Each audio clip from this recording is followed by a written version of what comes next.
Quebec is a land of trees. Though most of them are used to make paper, many types are highly prized by craftsmen for the patterns in their wood, like speckled maple wood, sinuous wild cherry, and silvery birch. The skillful use of these woods developed into a tradition of exceptional craftsmanship. Wood sculptors, builders, furniture makers, all intent on individual expression and at the same time on the interpretation of French-Canadian surroundings, sang the humble joys of their peasant way of life.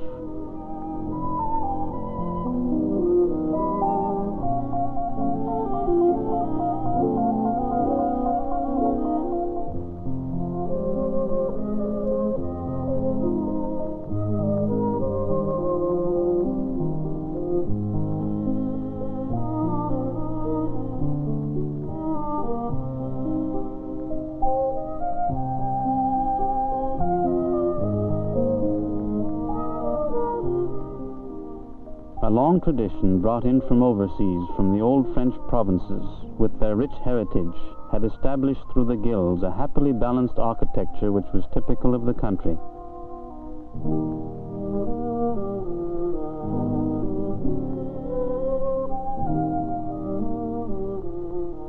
It's perhaps in the homes that the craftsman best succeeded in expressing his deep love of the land, his simple astonishment at the rich beauty of Quebec woods, and his sense of belonging to a community of skills and creative instincts.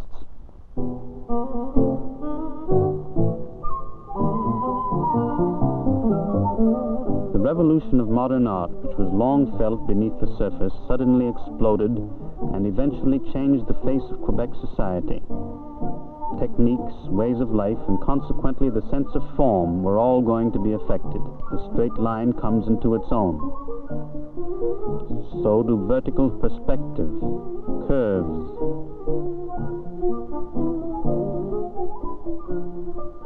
and color. The agonizing problems of urban expansion gave rise to the art of city planning, and architecture regained its old supremacy. From now on, the basic needs of the city will be the determining factor. Streets and facades are now transformed according to the principles of unity, which seep down to the individual in new forms of art which become part of everyday life.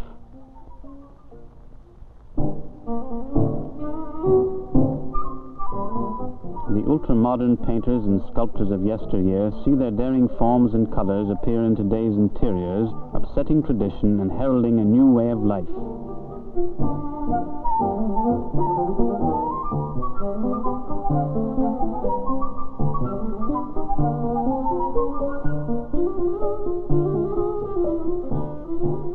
This new harvest of form and color brought about a new era of beauty and harmony. It was Jean-Marie Gauvreau, a cabinet maker, who first blazed the trail of this new movement. His teaching, which attracted many disciples, prompted Quebec's Department of Youth to create an Institute of Applied Arts.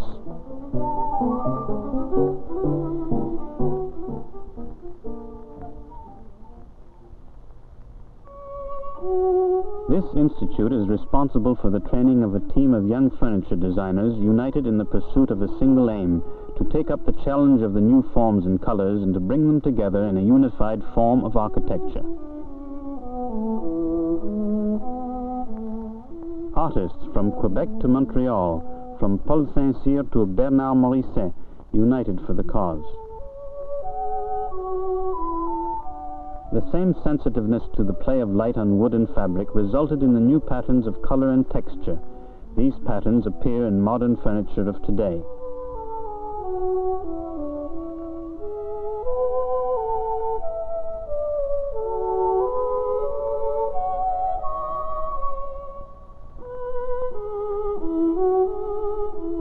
Another member of this movement is Roland Delisle of Chicoutimi, who uses other materials and textures with a great deal of grace and warmth.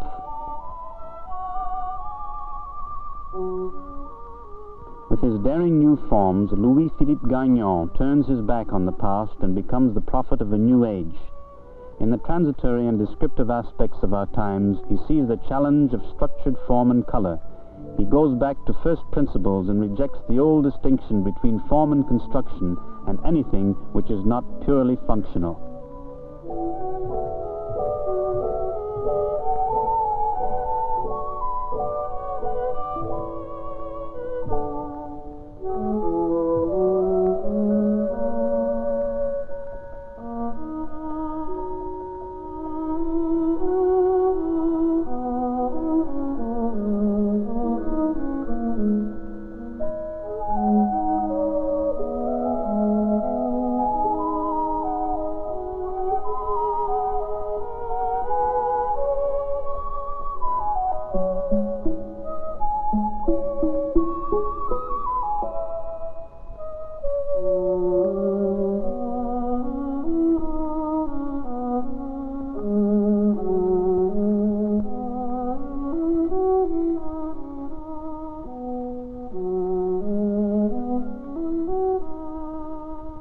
similar but even stricter functionalism in the works of the trio who call themselves the Opus Group.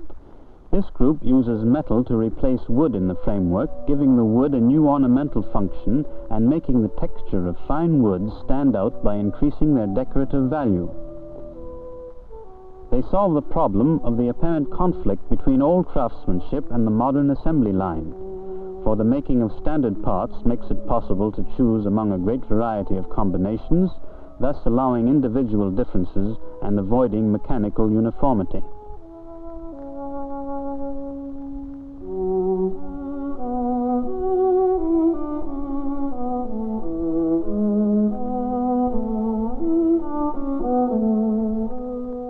While exploring even further such combinations of wood, metal, glass, and ceramics, Yves Groux never loses sight of the need for expressing individual refinement.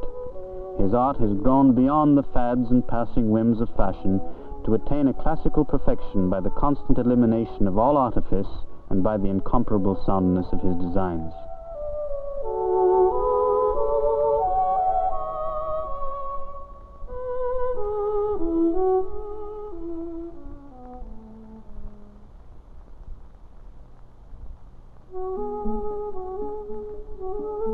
When speaking of a skilled cabinet maker, we say he has a good hand.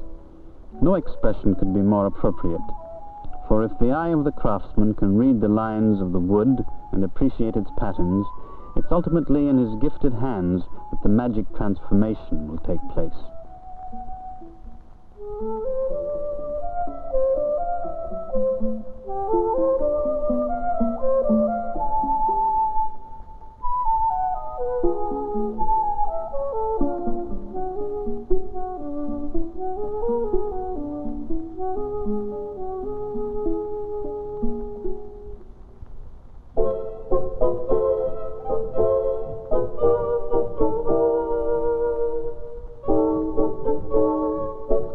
Uncanny in the way the grain of a piece of wood can sometimes take on such a fine finish in the hands of a skilled craftsman.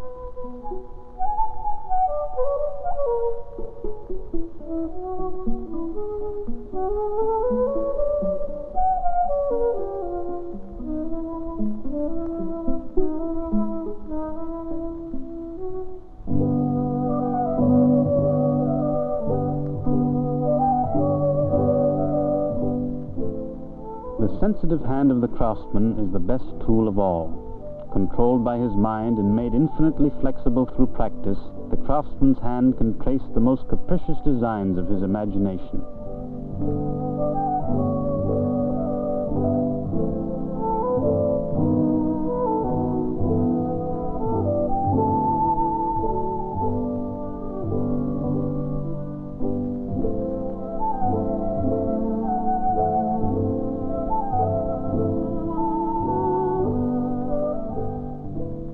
Yet the skilled craftsman also knows how to make use of modern machinery, and the true artisan is never handicapped by it. He is just as at home with modern machinery as he is with his traditional tools, and his modern workshop hums with the noise of motors amid the beauty and smell of newly cut wood.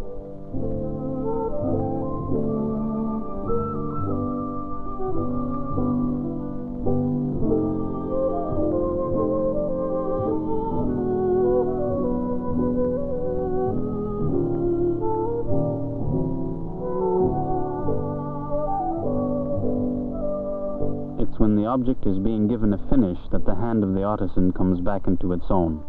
And this is the critical point in the making of a piece of furniture, for it's the point when all the potentialities of the material are brought out.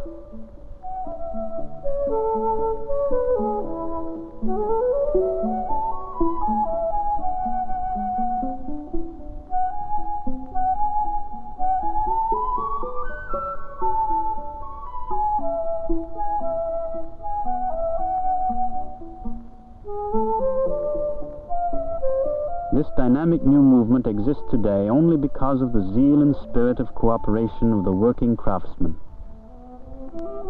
The Opus Group, pioneering with standard parts, have reconciled the creativeness of individual craftsmanship with the economy of the assembly line.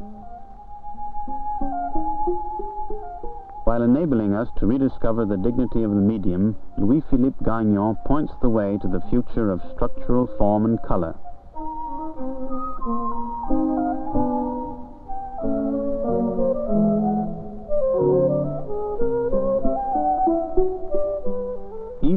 Who expresses his refinement in the subtle combinations of different materials and the classical cut of his designs.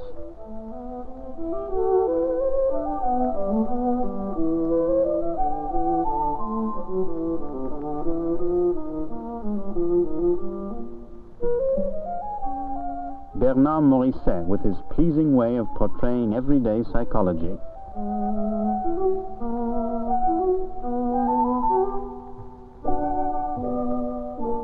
Paul Saint-Cyr, whose serenity seems to excel in portraying the intimacy and charm of everyday life.